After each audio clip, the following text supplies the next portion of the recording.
Di sini saya akan menjelaskan tentang struktur pasar. Sebelumnya, berdasarkan bentuknya, pasar dibedakan menjadi berbagai macam. Yang pertama, pasar persaingan sempurna. Yang kedua, pasar monopoli. Yang ketiga, pasar oligopoli.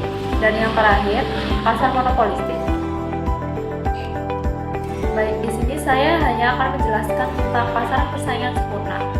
Pasar persaingan sempurna itu sendiri adalah pasar di mana dalam suatu industri terdapat sangat banyak penjual maupun pembeli dan produk yang diperdagangkan bersifat homogen, informasi pasar lengkap, dan harga ditentukan oleh mekanisme permintaan dan penawaran. Selanjutnya ada ciri-ciri pasar persaingan sempurna. Yang pertama, jumlah pembeli dan penjual banyak. Dalam pasar persaingan sempurna, pembelian yang dilakukan seorang konsumen sangat kecil apabila dibandingkan dengan jumlah pembelian secara keseluruhan di pasar. Jadi, jika pembeli menambah atau mengurangi jumlah pembelian, maka keseimbangan pasar tidak berpengaruh. Yang kedua, barang atau jasa yang diperjualbelikan bersifat homogen. Dalam hal ini, konsumen menganggap bahwa barang yang dijual sama mutunya sehingga konsumen tidak dapat membedakan antara barang yang satu dengan barang yang lain. Yang ketiga, faktor produksi bebas bergerak. Faktor produksi seperti bahan baku atau tenaga modal bebas bergerak, bebas berpindah-pindah dari suatu tempat ke tempat yang lain yang lebih menguntungkan. Keempat, adanya kebebasan untuk mengambil keputusan.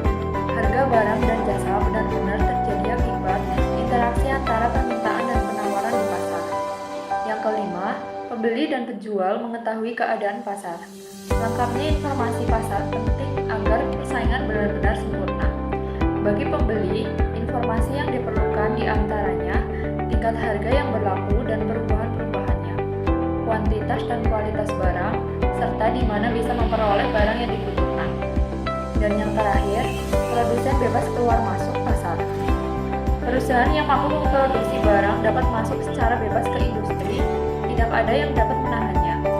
Setiap perusahaan juga bebas keluar dari pasar jika diinginkan. Selanjutnya, ada kelebihan pasar persaingan sempurna. Yang pertama, dalam pasar persaingan sempurna, peluang eksploitasi konsumen cukup rendah. Yang kedua, pasar persaingan sempurna dianggap berorientasi pada konsumen. Yang ketiga, dalam struktur pasar ini tidak diperlukan memasang iklan karena produknya homogen atau sama.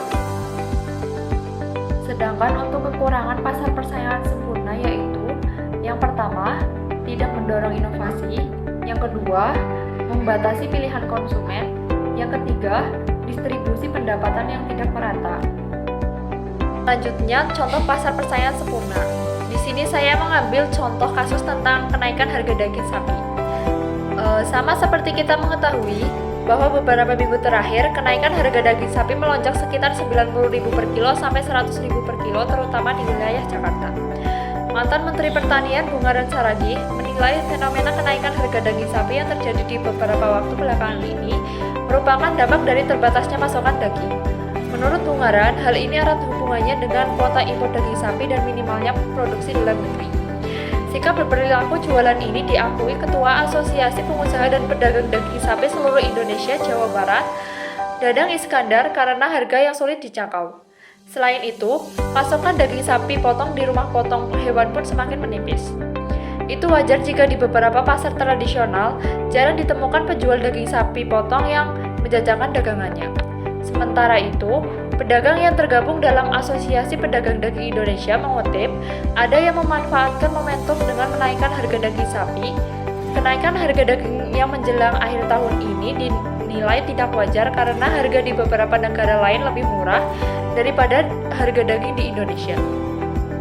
Baik, dari contoh kasus di atas, penjualan daging termasuk dalam ciri-ciri pasar persaingan sempurna, yaitu terdiri dari banyak penjual dan pembeli. Bahkan, penjual tergabung dalam Asosiasi Pedagang Daging Indonesia, dan setiap perusahaan mudah keluar atau masuk pasar. Contohnya, yang pertama, pedagang dapat memutuskan untuk berhenti berjualan sampai kondisi pasar benar-benar stabil. Yang kedua, menghasilkan barang serupa karena tidak ada perbedaan yang terlalu terlihat. Yang ketiga, terdapat banyak perusahaan di pasar. Dalam hal ini, peternak sapi yang menyalurkan daging sapi. Yang keempat, pembeli mempunyai pengetahuan yang sempurna mengenai pasar.